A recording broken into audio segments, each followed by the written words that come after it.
Hi, I'm Joel Arsenault. Don't watch this video. This is what's wrong with this video.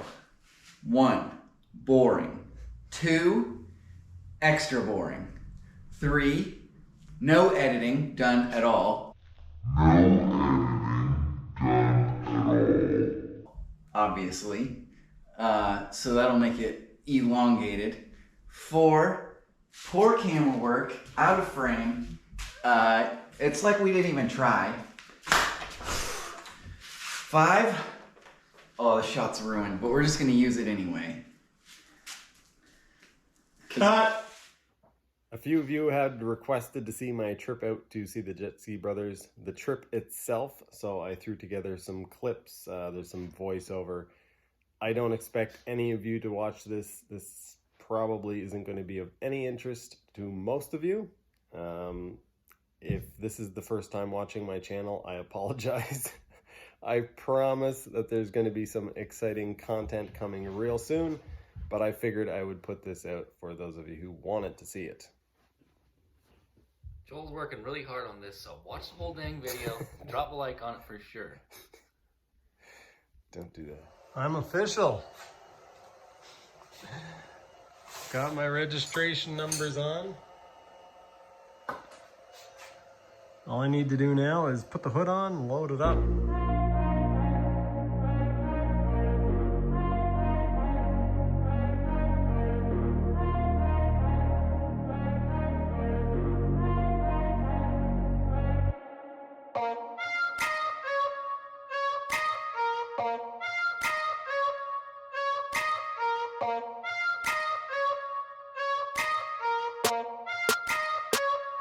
It's currently 11:45 and this is the state of operations. I had everything, I had the trailer loaded up and I checked the lights and noticed there was some quirky stuff going on, and then started paying a little bit more attention and realized that not only did I have one bulb that was broken, the lights are wired incorrectly. So because these are 1157 bulbs, they have two different elements. One is brighter than the other. The bright element is supposed to come on for the brake lights and signal lights, and there's another element that is supposed to come on for park lights. And whoever wired these up had it backwards. I tried to figure out what was going on. I ended up shorting out a fuse and then not being able to find the fuse because it was in a different spot than the other trailer fuses. Finally found it.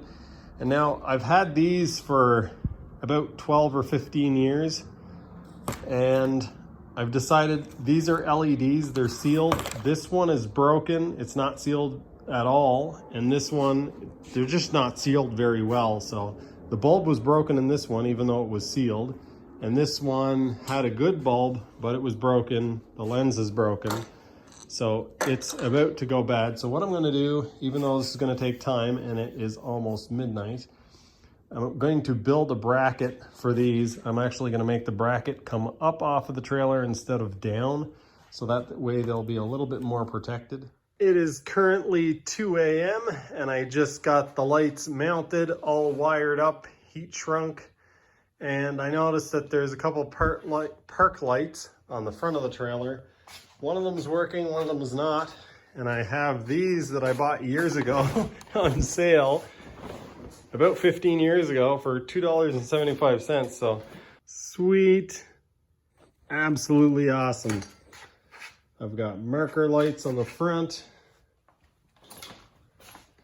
I've got marker lights on the back, and I have tail lights and brake lights.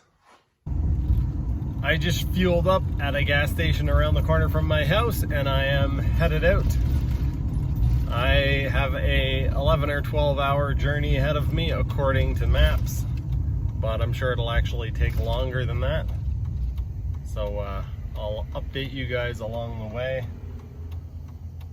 I'm headed along the number 1, which takes me, I guess either way I go takes me through the Rocky Mountains, but this takes me through the BC area and through some pretty scenic stuff, so maybe I'll film some of it.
into Banff and I can see there's still patches of snow in the mountains.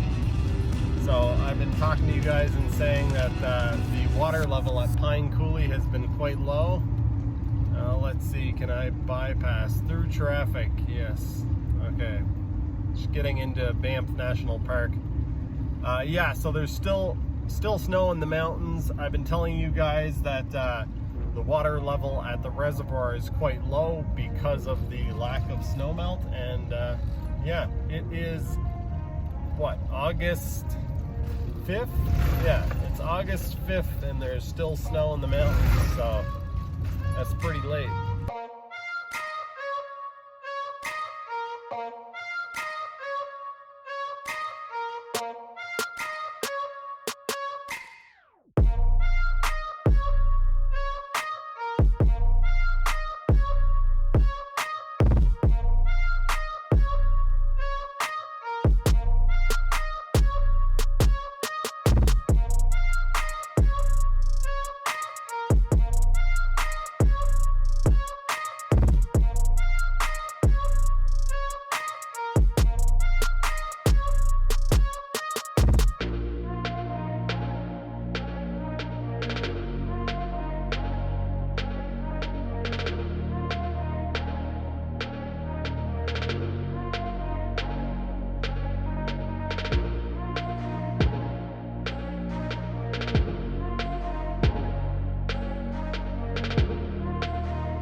I've made it to BC and I'm cruising along.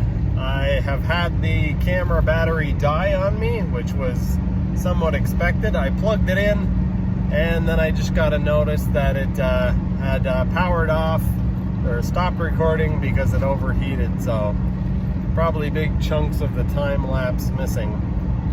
Anyway, I've got 8 hours and about 30 minutes left of driving. Gone through half tank of fuel, and yeah, quite scenic. I'm just kind of passing through. It's summertime here, and well, I just went through Banff, and now I'm in BC. This area is pretty heavily populated at this time with tourists. I'm heading into the Kicking Horse area right now, which Megan and I had gone biking in, and yeah, it's something else. It's a nice area. Anyway, Golden, BC is where Kicking Horse is. So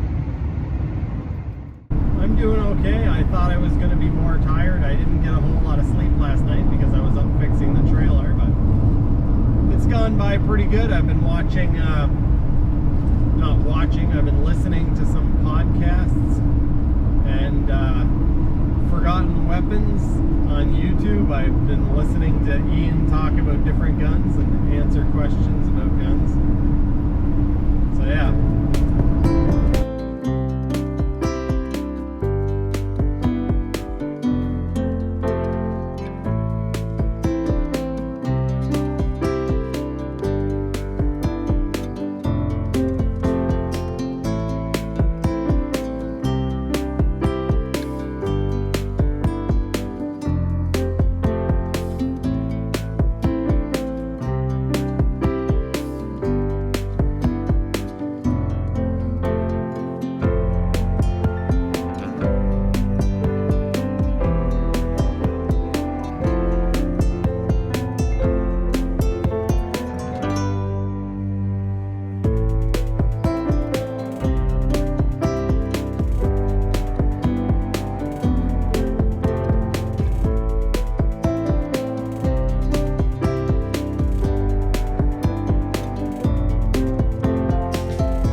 elevation change. It seems like all I've been doing today is driving up and down mountains.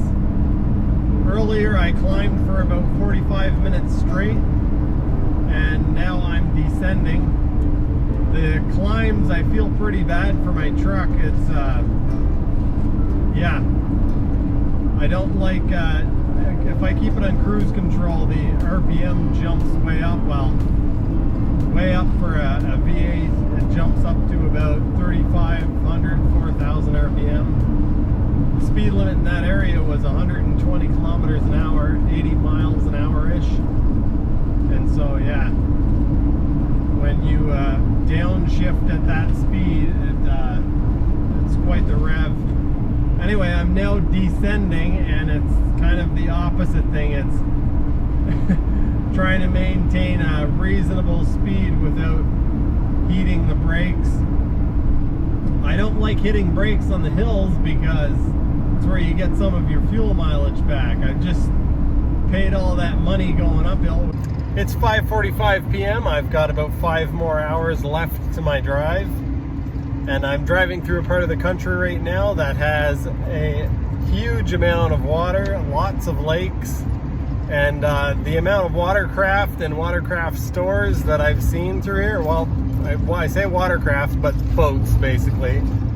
The number of boats, it's Friday, and the number of boats out on the lake right now, or lakes, there's like, yeah, it's ridiculous. You look down, some of the higher spots on the road, you can look down into a lake, and there's just boat trails everywhere. It just, the water's littered with them. But yeah, pretty impressive.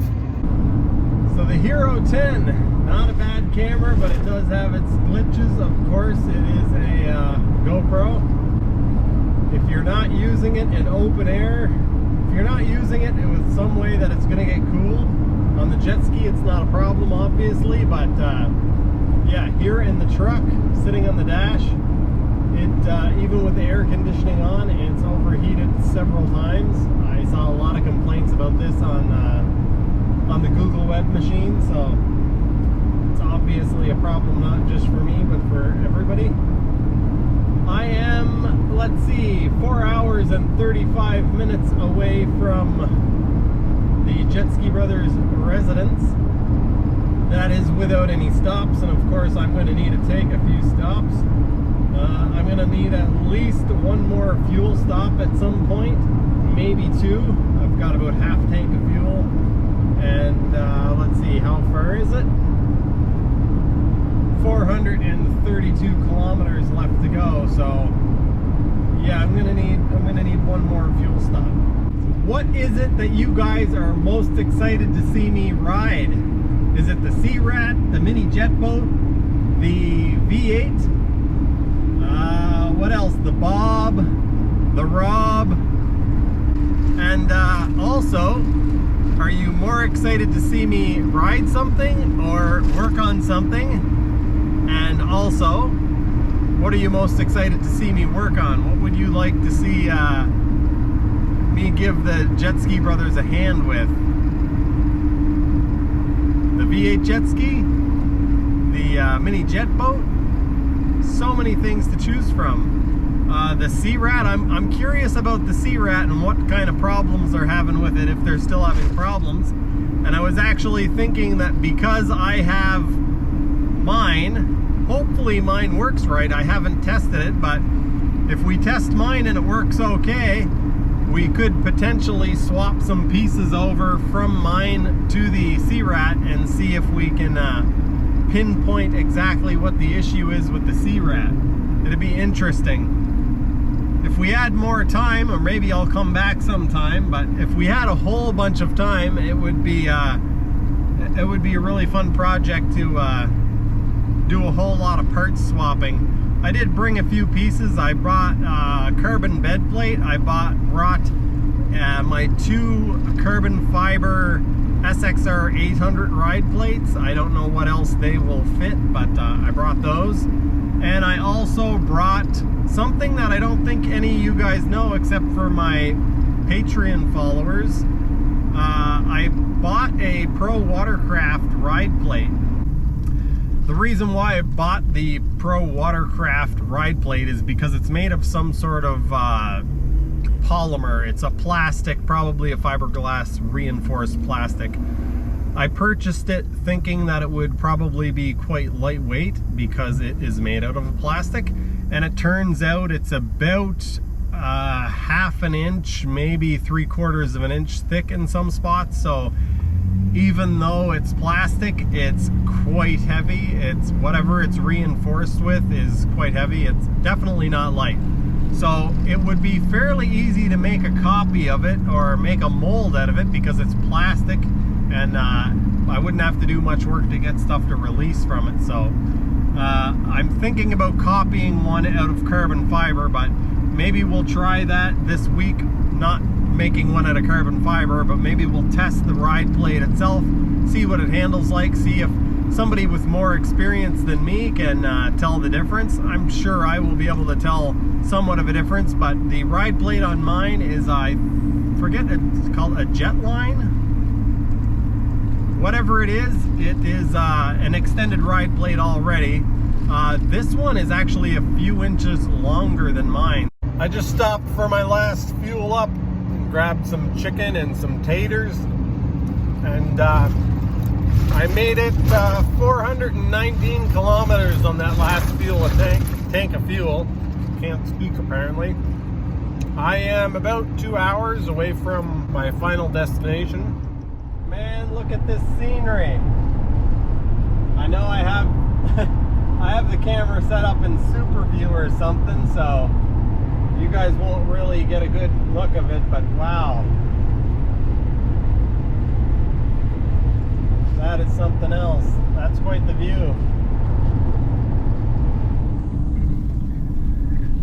Alright, I know you guys can't see much, but I'm headed towards the border. It says that I am about 113 kilometers away from my final destination.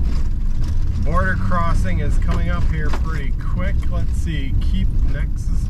What? USA Border Commercial. I have no idea what any of that is. I'm just gonna follow my GPS and hope. So it looks like there's only one thing open, which is the RV one. Alright, documents ready. Let's hope they accept my COVID papers. What I don't have is access to internet once I get across. I have to stop, I guess, pull over. I probably should have done it here, but once I pulled into here I was kind of panicked. I don't know if I'm in the right line. I'm sure people who do this all the time, they're just like, you idiot. They're just like, you idiot. In 6.7 kilometers, turn left onto Nooksack Road. They say that doing things that make you uncomfortable are good. It's good to do things that make you feel uncomfortable. Feeling uncomfortable is healthy.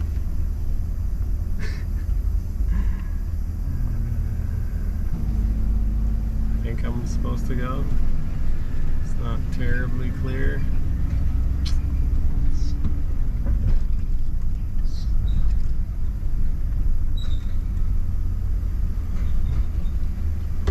Hello, how are you? Good, how you doing? Great.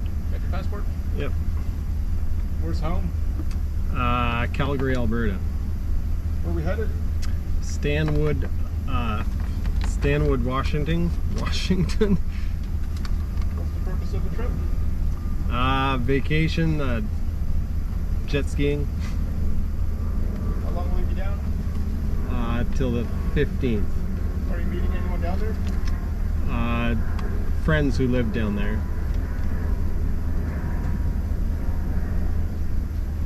What do you do for work?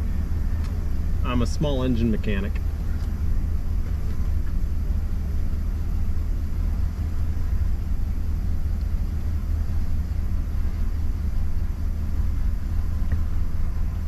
What are you got in the bed of the truck? Jet ski parts and tools.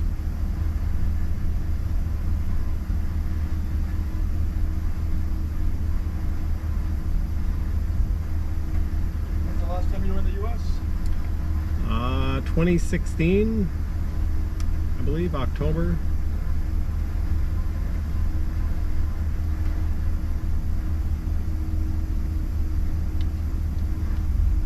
Any food on board?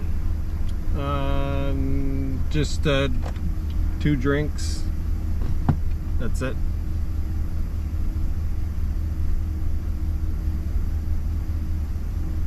Are you fully vaccinated? Yes. Have a good one. Thank you. Have a great night.